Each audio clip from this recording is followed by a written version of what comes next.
Cobra काय American action comedy series है जो 2018 में YouTube प्रीमियम पर रिलीज हुई थी और अब 28 अगस्त को ये सीरीज Netflix पर भी रिलीज होने जा रही है और वो भी हिंदी में। और मैं आप लोगों को ये भी बता दूं कि इस सीरीज के टोटल 2 सीजन रिलीज हो चुके हैं और मैंने इस सीरीज के दोनों ही सीजन्स को YouTube पर देख लिया है। तो मैं आज के इस वीडियो में आप लोगों के लिए इस सीरीज के दोनों ही सीजन्स का एक ओवरऑल रिव्यू करूंगा और इस पूरी सीरीज की टोटल 20 एपिसोड्स हैं और हर एपिसोड तकरीबन 20 से 30 मिनट के बीच की है। और मैं आप लोगों को यह बात भी बता देता हूं कि यह वेब सीरीज बेस्ड है 1980s के दौर में रिलीज हुई film series the karate kid पर।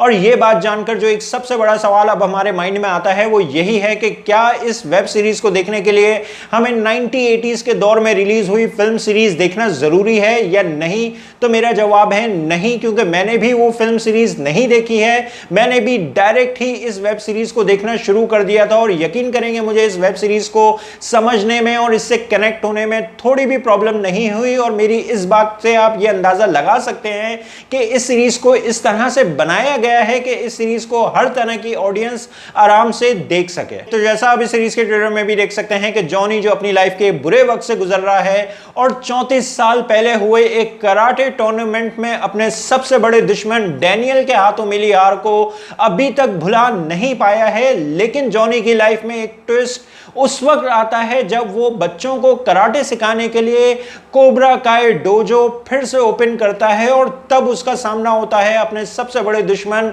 डैनियल से। और फिर आगे इन दोनों की लाइफ में जो कुछ होता है वो सब तो आप इस सीरीज में ही देख सकेंगे। लेकिन चलें हम बात कर लेते हैं कि इस सीरीज में क्या अच्छा है और क्या बुरा। अच्छी चीजों की बात करें तो इस सीरीज को देखकर मैं काफी सरप्राइज हुआ, क्योंकि नॉर्मली जो मार्शल आर्ट ड्रामास होते हैं उनमें हमें स्टोरी और कैरेक्टर डेवलपमेंट से ज्यादा एक्शन सीक्वेंस पर ज्यादा फोकस देखने को मिलता है। जैसे कि AMC की सीरीज है इनटू द बैडलैंड्स, उसकी मिसाल हमारे सामने है। लेकिन इस शो के क्रिएटर्स ने हर चीज के अंदर एक अच्छा बैलेंस बनाए रखा। अब वो चाहे इस शो की एक एंगेजिंग स्टोरी हो या फिर लाइकेबल कैरेक्टर्स हो या फिर इस शो के कूल फाइट सीन्स हो, सब कुछ आपको इस सीरीज के अंदर एक राइट क्वांटिटी में देखने को मिलेगा। और इसके लिए मैं तारीफ जरूर करना चाहूंगा इस शो के क्रिएटर्स की, क्योंकि उन्होंने इस शो में वाकई एक ऐसी इंटरेस्टिंग दुनिया क्रिएट की है कि आप इस शो के स्टार्ट से ही इस शो की दुनिया में कुछ ऐसा खो जाएंगे कि आप इस शो की एक के बाद एक एपिसोड को भी आसानी से देखते चले जाएंगे। और ये जो हमारा इस शो से इतना डीपली कनेक्ट होना है ये सिर्फ इसीलिए पॉसिबल हो पाया है क्योंकि आपको इस शो में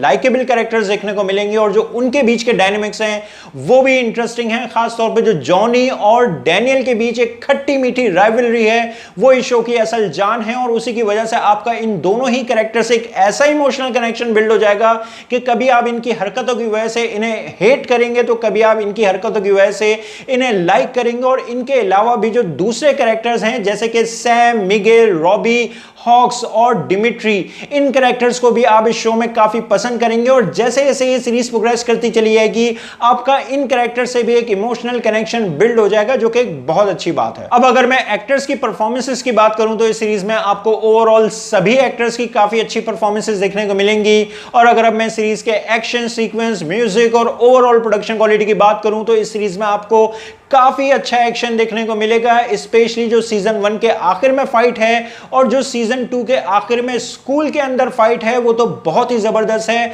तो अगर आप एक एक्शन लवर हैं तो मैं श्योर हूं कि आप इस सीरीज को काफी एंजॉय करेंगे। और अगर अब मैं सीरीज के म्यूजिक और ओवरऑल प्रोडक्शन क्वालिटी की बात करूं तो वो सब कुछ भी काफी अच्छा है। इस सीरीज के वीक पॉइंट्स की बात करें तो इस सीरीज के जो दोनों सीजन हैं उनके अलग अलग इशू हैं। सीजन 1 की जो स्टोरी है वो थोड़ी प्रिडिक्टेबल है। तो अगर आप लोगों ने बहुत ज्यादा शोज देखे में है तो आप में से बहुत से लोग ये इजीली गैस कर लेंगे कि इस शो की स्टोरी आगे किस डायरेक्शन में जा रही है, जो कि थोड़ा डिसअपॉइंटिंग है। और दूसरा जो सीजन 2 है उसमें हमें इस सीरीज का फोकस मार्शल आर्ट ड्रामा से हटकर टीन एज ड्रामा पर ज्यादा नजर आया। और जो इस सीरीज का टीन एज ड्रामा है वो काफी टिपिकल सा है। खैर इस तरह के कुछ इश्यूज होने के बावजूद भी ओवरऑल मेरी नजर में ये काफी इंजॉयबल सीरीज है और बहुत ही इजी टू वॉच है। इसीलिए मैं इस सीरीज को रेट करूंगा 8 आउट ऑफ 10 और आप लोगों को सजेस्ट करूंगा कि ये सीरीज आप लोग एक बार जरूर देखें, एंजॉय करेंगे। हाँ, बस ये सीरीज फैमिली के साथ देखने के लिए नहीं है। तो आप लोगों को ये सीरीज कैसी लगी अपने ओपिनियन कमेंट्स बॉक्स में जरूर दें। मेरी वीडियो पसंद आई तो लाइक करें और चैनल को सब्सक्राइब करना मत भूलें। फिर मिलते हैं किसी और वीडियो में। शुक्रिया।